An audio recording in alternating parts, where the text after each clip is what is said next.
31 जुलै 1937 रोजी डॉक्टर बाबासाहेब आंबेडकर हे न्यायालयीन कामासाठी धुळ्यात आले होते. या दरम्यान त्यांनी धुळे शहराजवळ असलेल्या येथे लांडोर बंगला या ठिकाणी विश्राम केला होता. म्हणून हा दिवस दरवर्षी भीमस्मृती यात्रा म्हणून जल्लोषात साजरा करण्यात येतो.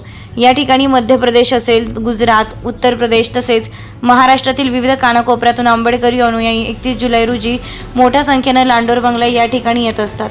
ठिकाणी लाखोंच्या संख्येनं आंबेडकरी आणि याही बाबासाहेबांच्या पदस्पर्शानं पावन झालेल्या भूमीत नतमस्तक होण्यासाठी येत असतात. यामुळे पोलीस प्रशासनाच्या माध्यमातून या ठिकाणी कुठलाही अनुचित प्रकार घडू नये याकरिता आज पोलीस प्रशासनाच्या वतीनं आंबेडकरी नेत्यांची एकत्र बैठक घेण्यात आली. भूमिस्मृती यात्रा हा कार्यक्रम शांतता पद्धतीनं साजरा करण्यात यावा याकरिता अनेक सूचना या बैठकी दरम्यान देण्यात आल्या. यावेळी Republican party of India Athawale गटाचे जिल्हाध्यक्ष शशिकांत वाघ, प्रभाकर जाधव, वंचित बहुजन आघाडीचे नेते शंकर खरात, गौतम पगारे, प्रेम अहिरे, शिवसेनेचे किरण जोंधळे, मणिबाबा खैरनार, समाधान बैसाणे, सिद्धार्थ वाघ, बॉबी नागमल, पप्पू पगारे, विनोद केदार, सचिन खरात यांच्यासह सहाय्यक पोलीस अधीक्षक ऋषिकेश रेड्डी, मोहाडी पोलीस ठाण्याचे पोलीस निरीक्षक शशिकांत पाटील, वाहतूक पोलीस निरीक्षक भूषण कोते यांच्यासह पोलीस अधिकारी कर्मचारी मोठ्या संख्येने उपस्थित होते. धुळे जिल्हा प्रतिनिधी माहेश्वरी शिसोदे. काय आज नेमकी मीटिंग होती, काय बैठकीत काय निर्णय झाला?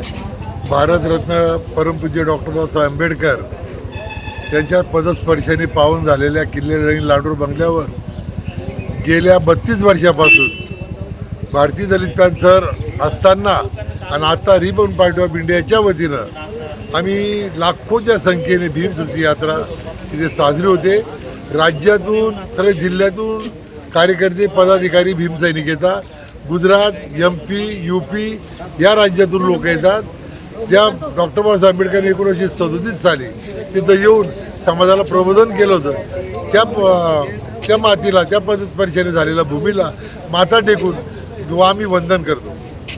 यावर्षी काय नेमकं कार्यक्रमाचे आयोजन केलं? यावर्षी शंकरांना खरात यांनी पोलीस बांधवांसाठी अल्पवारचा कार्यक्रम ठेवलेला आहे आणि रिपब्लिकन पार्टी ऑफ इंडियाच्या वतीने आपला घनश्याम थोरात याचा भीमगीताचा कार्यक्रम ठेवला आहे व सभेचं आयोजन करण्यात आलेलं आहे.